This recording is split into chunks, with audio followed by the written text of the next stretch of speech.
वाले लोकसभा चुनाव में जिस सीट से सपा प्रमुख अखिलेश यादव चुनाव लड़ने की तैयारी कर रहे थे, वहां अब असदुद्दीन ओवैसी की पार्टी ने अपना उम्मीदवार उतारकर अखिलेश और सपा की टेंशन बढ़ा दी। बसपा के गुड्डू जमाली को अपने पाले में लाकर अखिलेश ने जो दांव चला था, उस पर ओवैसी ने अपना पलटवार कर कुछ हद तक सपा की टेंशन जरूर बढ़ा दी है। दरअसल ऑल इंडिया मजलिस इत्तेहादुल मुस्लिमीन के प्रदेश अध्यक्ष ने यूपी की आजमगढ़ सीट से चुनाव लड़ने का ऐलान किया है।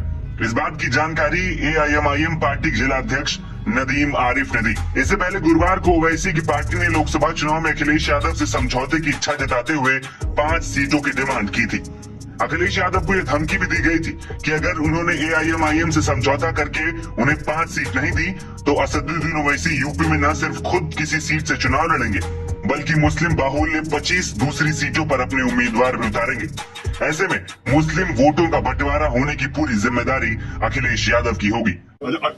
वो MIM आके लड़ रही है यहाँ पर, आजमगढ़ भी लड़ेगी। कोई बात नहीं, MIM से पहली बार लड़ रही है, MIM पहले भी लड़ी है, लेकिन जो मतदाता है, देखिए इस बार मतदाता किसान के सवाल पर, महंगाई के सवाल पर, रोजगार के सवाल पर उसी में मतदान करने जाता है। मतदाता ने मन बना लिया कि बीजेपी ने धोखा दिया। सोचिए 15 लाख करोड़ उद्योगपतियों का माफ हो गया और उन्हीं उद्योगपति को लोन दे दिया। किसान का कर्ज माफी नहीं हुआ, तो किसान तो कर्ज माफ कराना चाहता है, तो उसका काम समाजवादी लोग करेंगे। तो कोई फर्क है? आजमगढ़ बदायूं अभी जो सीट बताई बाहुल्य सीटों पे लड़ने जा रहे हो, बाहुल्य सीटें सारी जो है आप भाई न्यूज स्पेस कौन दिला रहा है? बीजेपी न्यूज स्पेस दिला रही है। भाई जो बीजेपी को सूट करेगा वो न्यूज स्पेस वो पाएगा। भाई जो बीजेपी को सूट करेगी न्यूज, वो स्पेस पाएंगे ना। और चुनाव तो लड़ा जाता है, आप किसी पॉलिटिकल पार्टी को कैसे मना कर देंगे आप चुनाव लड़ेंगे? और पॉलिटिकल पार्टी तो चुनाव लड़ती है। अपनी पार्टी AIMIM के साथ ओवैसी यूपी में कांग्रेस और बीजेपी को टक्कर देते नजर आएंगे। वो 7 सीटें जिन पर ओवैसी की पार्टी चुनाव लड़ने की तैयारी में है, वो फिरोजाबाद, बदायूं, मुरादाबाद, संभल, अमरोहा, मेरठ और आजमगढ़ है। ये सभी मुस्लिम बाहुल्य सीटें। ओवैसी की पार्टी को इन सीटों पर जीत की उम्मीद है। बता दें कि AIMIM के उत्तर प्रदेश अध्यक्ष शौकत अली ने 20 लोकसभा सीटों पर 2024 में चुनाव लड़ने का प्रस्ताव भेजा था। ओवैसी ने बीते दिनों इस बात के संकेत भी दिए थे।